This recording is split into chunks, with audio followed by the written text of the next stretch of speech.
Hey everybody, welcome to a fresh week of NDD right here, brought to you by Fan Arch. I'm Pete Mulroy, and look, we've seen this Notre Dame team look incredibly good in spots this season and pretty lousy in others, especially early in the year. It tends to come with the territory. And for as much as Saturday's opponent, Syracuse, has struggled this season, particularly as we know, and I talked about it last week, after Steve Angeli went down during their win at Clemson in September, the 70-7 triumph was undeniably the Golden Blues' most outstanding performance of the season. It was also Notre Dame's highest scoring home performance since 1932 and the second worst loss in Syracuse football history. The defense supplied the group with a 21-zip lead before the offense even had to take the field. You can thank that to a pair of pick sixes by Jalen Stroman and Leonard Moore, along with a blocked punt return touchdown for Luke Talich. It was Stroman, as a matter of fact, who blocked the punt. He had a great game. The former Virginia Tech transfer was outstanding from jump. Collected 8 total tackles, 2 tackle for loss, the aforementioned pick six, and blocked punt. And he did that stepping into the starting role for the injured Tay Johnson, who you probably saw on the sideline with his arm in a sling. Hope to have him back for this weekend's game against Syracuse, if not into the postseason. There really isn't too much to get into here, and for all the right reasons. The Irish offense had the ball for less than 20 minutes, and you don't ever equate a number like that with a number what they put on the scoreboard. 70 points, and you only had the ball for less than 20 minutes. You didn't need to see C.J. Card do anything, essentially, as he finished the day 5 for 9, 49 yards and a score. Will Pauling was the recipient of the lone touchdown, that from 6 yards out, and that was Will's only reception of the day after he's looked great the last month. You just didn't need it with the starters getting pulled basically at the start of the second half. Offensively, the work was done on the day by the front five in the scoring combo of Jeremiah Love, $171, 3 scores. A Heisman moment for him, obviously. Jadarian Price, 70 yards, a touchdown. Kenny Minchie, who came in relief of C.J. Carr, 59 yards rushing of his own for a touchdown. And Aeneas Williams got 3 carries for 39 yards and a score of his own. On this day, though, it was the defense that carried the load. And that was right from basically the opening moments of the game. Syracuse got a good opening kick return for a touchdown, and that was pretty much it. With the consistent play we've seen from this group as a whole since week 3 of the season, you're now legitimately looking at a championship unit. Stroman, Jason Onye, Boubacar Traore, KVA, more on that in a minute. Junior Tui Alamaka, Moore, Christian Gray, Johnson when he returns, obviously, and Drake Bowen, and a slew of others continue to more than pull their weight. This is not only a talented defensive unit, folks, it's a deep one. And for as lousy as Syracuse has been offensively since week 4, and that's not to pound or poke, they were a completely different team when Steve Angeli was healthy. You watch them, know exactly what I was talking about. That passing offense clicked. They were 3-1. They go to Clemson, get a win on the road. I know Clemson hasn't been great this season, but it's not an easy place to go into and get a W. And with a healthy Steve Angeli before he went down in that game, Syracuse was kind of making it look easy, and they got out of there with a 13-point win. So it was a completely different year for Fran Brown in his second year, going through it now. And I think Fran Brown's a great coach. I think he's a good molder of men, motivator. It just horrible break after horrible break. But that is not to take away from what Notre Dame's defense did yesterday. Syracuse had a front row seat to how lethal the Freeman Ash Mickens defense is, and that's an absolute fact. Moving forward, if the Irish are able to take care of a Stanford team this upcoming weekend that just knocked off Cal this past Saturday, they'll be a monstrous threat in the college football playoff should they get there. Now, with one left in the regular season, they just have to finish the job, and that is completely surrounded by the idea that you go into Palo Alto and exit with your 10th win of the year.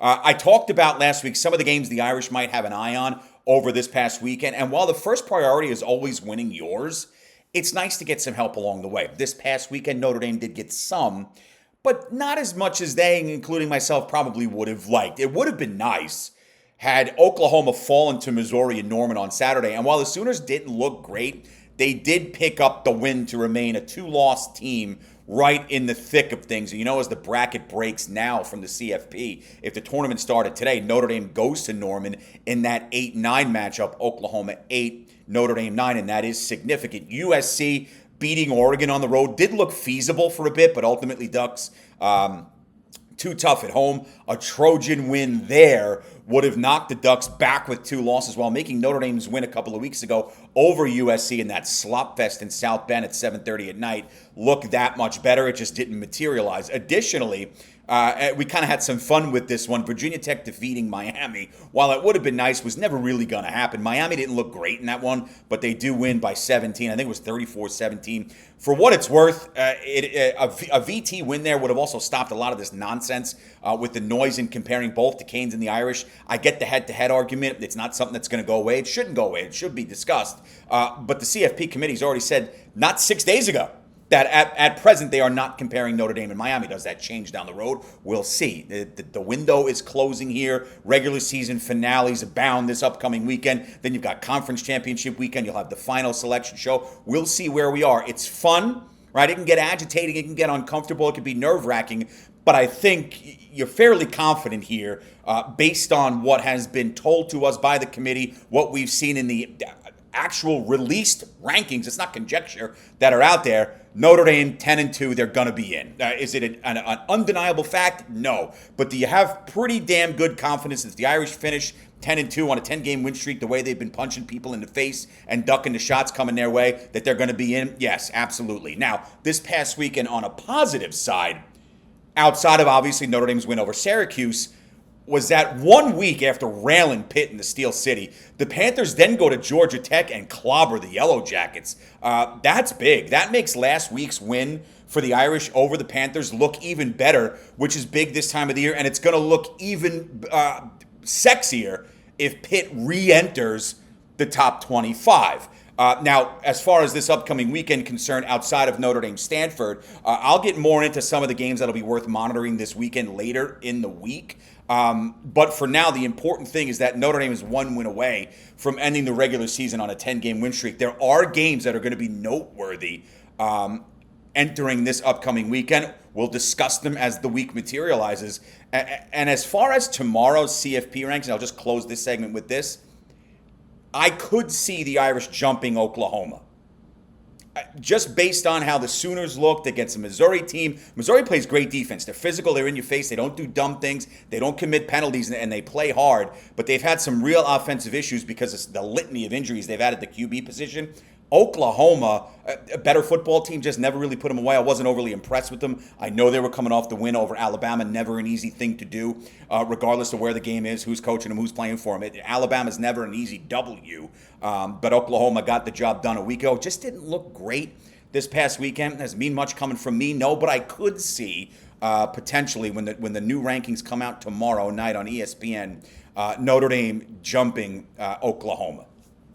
Now, on Friday, prior to Notre Dame's game against Syracuse, you probably and most likely saw this, Marcus Freeman gave an update concerning wide receiver Jaden Greathouse. There's been a lot of talks about what's going on with number one, recovering from hamstring woes, having some blood removed from the hamstring to help ease the process and maybe speed up the recovery. And he was last year's CFP star, right? But he's missed much of this season with those hamstring woes. Held to just 4 grabs for 73 yards this season. Texas native really has not appeared on the field for the Irish since that blowout win at Arkansas way back, it seems like eons ago, September 27th. And while it was good to see Greathouse off the injury report for the Cuse game, Marcus Freeman indicated that the plan moving forward is going to be to sit Greathouse in order to give him a red shirt.